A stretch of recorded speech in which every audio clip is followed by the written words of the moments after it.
নমস্কার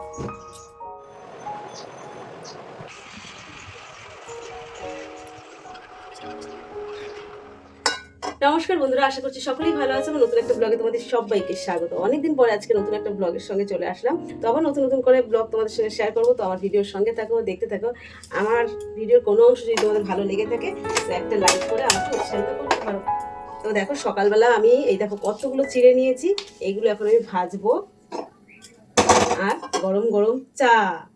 তো চা নিশ্চয় তোমাদের সকলের খাওয়া হয়ে গেছে। এখন কিন্তু প্রায় 9টা বাজে আজকে, তবুও আমার কাছে যেন সকাল।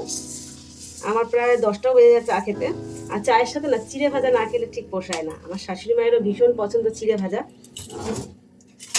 তো চিড়ে ভাজা সাথে গোলমরিচও কিছু দিই, আর কালো জিরে দিলেও ভালো লাগে। এতে গা হাত পা ব্যথাও কমে আর সেরেসাও কমে, যেহেতু গোলমরিচটা চাবিয়ে খাওয়া হয়।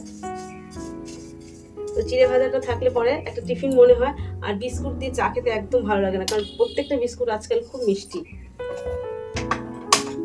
চা খাবো আমি একা। আর এখন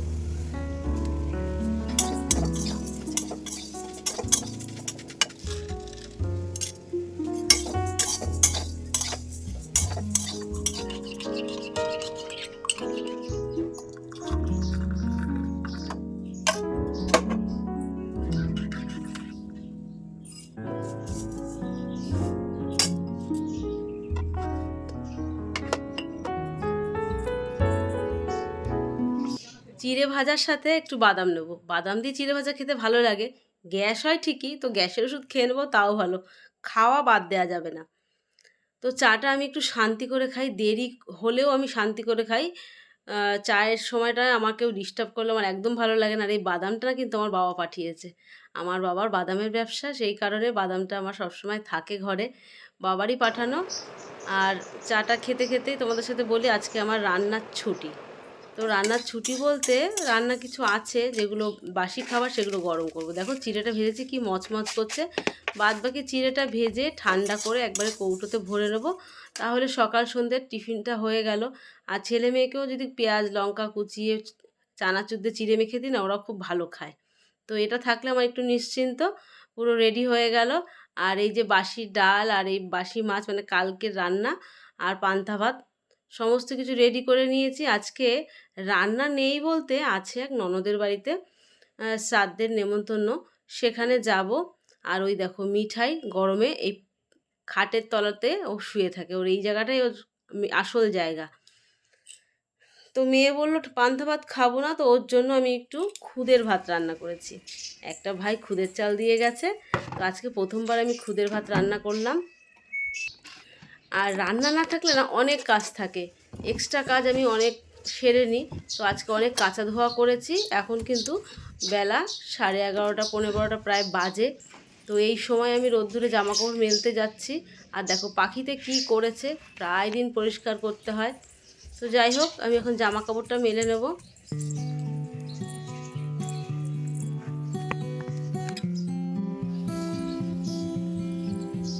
ছাদে যখন এসেছি তোমাদের একটা নতুন জিনিস দেখাবো। তো চলো নতুন জিনিসটা কি। আর এত রোদ্দুর আর যত্ন সেরকম করতে পারি না বলে ফলগুলো দেখো বাড়ছেই না, লেবুটা একদমই বাড়ছে না। নতুন জিনিস বলতে ড্রাগন ফুল। তো ড্রাগনের একটা ফুল হয়েছে, তো তোমাদের আগে থেকেই পোস্ট করে দিয়েছি। ভিডিওটা ছাড়তে আমার দেরি হয়েছে যেহেতু ভয়েসটা দিতে পারিনি। তো এই একটা নতুন ফল হয়েছে, প্রত্যেক বছরই হয়। তো জামাকাপড় মেলা হয়ে গেছে, বেশি সময় নষ্ট করবো না, ভীষণ রোদ্দুর, দাঁড়াতেই পাচ্ছি না। তো ওই যে পাখির আওয়াজ শুনতেই পাচ্ছ। আর পাখিগুলো যদি না আওয়াজ করে না, আমার একদম ভালো লাগে না। মনে হয় যেন পাখিগুলো কোথায় গেল, আজকে আওয়াজ করছে না। তো এদের নিয়ে আমার সারাটা দিন কেটে যায়। ওরা আমার যতই ঘর নোংরা করুক না কেন, তবুও যেন আমার ভালো লাগে। তো চলো, ফেনা ভাতটা তো আমি গ্যাস অফ করে রেখে গেছিলাম, এখন এটা নামিয়ে মেয়েকে খেতে দেবো। মেয়ের খিদে পেয়ে গেছে, সকালটা অনেকটাই বেলা হয়ে গেছে, প্রায় 12টা বাজতে যায়। তো ফেনা ভাতটা রান্না করলেই না আমার এরকম শক্ত হয়ে যায়। তো আর একটু জল দিলে প্রেশার কুকার থেকে জলটা বেরিয়ে যায়, সেই কারণে আর ঠিকঠাক ফেনা ভাত হয়নি।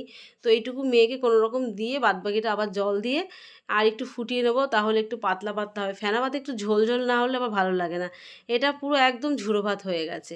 আর এই রেড কাউ ঘিটা না খুব ভালো, দারুণ গন্ধ, মনে হয় যেন একদম আসল ঘি খাচ্ছি। তো মেয়েকে আমি ভালো করে আলু লঙ্কা সেদ্ধ সমস্ত কিছু দিয়ে ভালো করে ডলে দিচ্ছি, কারণ ভীষণ গরম, হাত দিয়ে মাখাই যাচ্ছে না। তো আমার ওই পান্তা ভাতেই হয়ে যাবে, আর মেয়ে আর মেয়ের বাবা ছেলে ওরা ওরা খাবে ফেনা ভাত। আর তোমাদের বলেছি রান্না নেই, যেহেতু এক্সট্রা কাজ আজকে করব, তো এক্সট্রা কাজ দেখো কত জামা কাপড় মানে কেচে কেচে সব রেখে দিয়েছি, এখন আয়রন করব। আর এই আয়রন করতে আমার প্রায় 1.5 ঘন্টা সময় লাগবে। ফ্যান অফ করে জামা কাপড় আয়রন করতে যে কী কষ্ট, এমনি ছাদে গেছি তাতে কিন্তু ঘেমে একদম জল হয়ে গেছি। তো তোমরা হয়তো বলতেই পারো যে কেন দোকান থেকে করাও না। দোকান থেকে করাতাম একটা সময়, 2014 সাল থেকে আমি বাড়িতে আয়রন করছি। তো অনেক জামাকাপড় হারিয়ে যেত, সেই কারণে আর বাইরে দিই না। তখন থেকেই নিজে হাতে অভ্যাস করতে করতে আজকে আয়রন করা পুরোপুরি শিখে গেছি, যে এটা কর্তামশাইয়ের কোনো অভিযোগ নেই। তো যেমনভাবেই করে দিই তাতেই উনি পছন্দ করেন, কোনো কিছুই বলে না।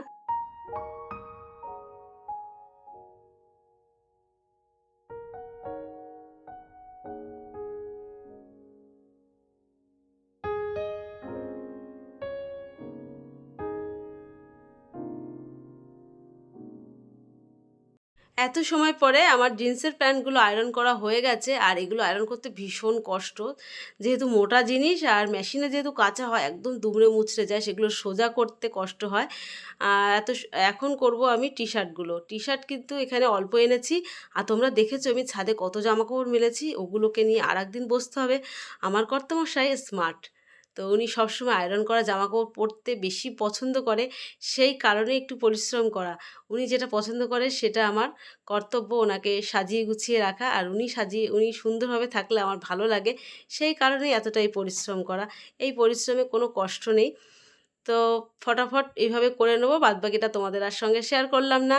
ফাইনালি আমার কমপ্লিট হয়ে গেছে, আরও এখনও কয়েকটা বাকি আছে, আর ভালো লাগছে না। তো এইটা আমি দেখতে পাইনি। আর এই দেখো এগুলো এখন আমি আলমারিতে গুছিয়ে নেব।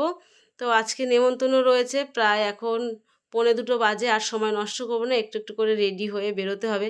কোনো জায়গায় যেতে গেলে একটু সকাল সকাল যেতে হয়, সকাল সকাল না গেলে লোকেও বা কী বলবে। কাজ তো আছেই, এটার পরও আরও একটা কাজ আছে।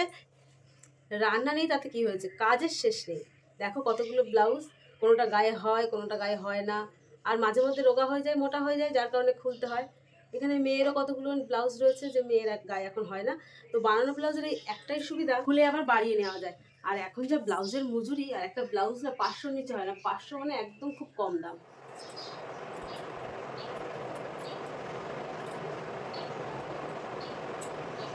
এই ব্লাউজটা মেয়ের, তো হাতাটা একদম খুলে ফেলেছি, হাতাটা আর বগলটা একদম খুলে ফেলেছি। এটাকে আমি ঠিক করে নেবো। পিছনটা খুবই সুন্দর।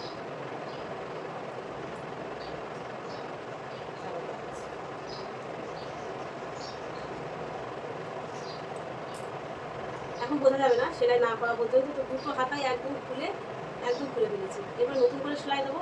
আর এখন মেয়ে অনেকটা বড় হয়ে গেছে, আর 3 বছর আগেই ব্লাউজটা বানিয়ে দিয়েছিলাম ফুল হাতা। হাতাটা কি সুন্দর না, আর ভেতরে যে গোল গোল গোল্ডেনগুলো, ওটার জন্য বেশি ভালো লাগছে। এই ব্লাউজটা আমি বেনারসি শাড়ির সাথে পরার জন্য বানিয়েছিলাম। তো তখন মোটা ছিলাম না, এখন রোগা হয়েছি বুঝতে পারছি না, কিন্তু ব্লাউজটা গায়ে হচ্ছে না। এই ব্লাউজটাকেও আমাকে পুরো খুলতে হবে, খুলতে না খুব কষ্ট। আর মানে গায়ে যদি বড় হয় তাহলে মারতে কষ্ট হয় না। আর এই দুটো ব্লাউজ আমার একদম নতুন, আমি এখনো পর্যন্ত এটা ভাঙিনি। দেখো এখনো সিল রয়েছে, এখনো সিল রয়েছে, পয়লা বৈশাখে নিয়েছিলাম ব্লাউজ দুটো। তো এখন না ব্লাউজ কিনতে গেলে খুব সমস্যা। এটা 34 আমার বডি ছিল, 34 বডি কিনেছি। এত চওড়া মনে হয় 38, এতখানি বড়, এতখানি। যতই মারি না কেন এই এতটা মারতে গেলে কতটা সমস্যা। তার মধ্যে এখানে স্টোনের কাজ, স্টোন না, এখানে টিনের কাজ করা আছে, কারণ কেমন চুমকি চুমকি মতন, তো ওগুলোতে সুই ভেঙে যাবে। হাতাও ভীষণ চওড়া। ব্লাউজটা আমার দেখে এত পছন্দ হয়েছে, পিঠটা পুরো হাতের সুতোর কাজ করা। আর সাদা সাদাগুলো দেখতে পাচ্ছ, এইগুলো কিন্তু সুতো, এগুলো মনে হচ্ছে মুক্ত মুক্ত দেখে দূর থেকে তাই মনে হচ্ছে, কিন্তু একদম পিওর সুতো। দেখো সুতোর কাজ করা, সামনে থেকে দেখাই, পুরো সুতোর কাজ করা, খুব সুন্দর। রানি কালারের ব্লাউজ সব কিছুর সাথেই মানায়, সেই জন্যই কিনেছিলাম। আর এই একটা রেড কালারের পাকোয়া, এটাও নতুন, এই দুটো আমি পয়লা বৈশাখে কিনেছিলাম। এখনো পর্যন্ত সাইড মারা হয়নি বলে আর পরা হয়নি, সাইড মারা হয়ে গেলে যে কবে পরা হয়ে যেত। আর আমার এখন ইয়ার গলা পরতে বেশ ভালো লাগে, আমার এখন আর পিঠ কাটা ব্লাউজ পরতে ইচ্ছে করে না। এই যে ইয়ার গলা একদম প্লেন, শুধু হাতায় হাকোপা করা আছে। এই তো চলো ব্লাউজের সাইডগুলোটা ঠিকঠাক করে নিই। এই দুটো খুলতে হবে না, এই দুটো মারলে হয়ে যাবে। এইটা খুলতে হবে, এটা খোলা ঝামেলা। আর এই ব্লাউজটা মেয়ের জন্য কিনেছিলাম, এটাও বিশাল বড়, এটা ফুল হাতা, তো হাতাটা একটু মারলেই হয়ে যাবে, হাতাটাই বড়। তো বাড়িতে মেশিন আছে, যখন খুশি করতে পারবো, সেই জন্যই আলসে, আজ করবো কাল করবো করে হচ্ছেই না। এইটা দিয়ে খুলতে খুব সুবিধা, এই জন্য এটা আবার সবসময় কাজে লাগে।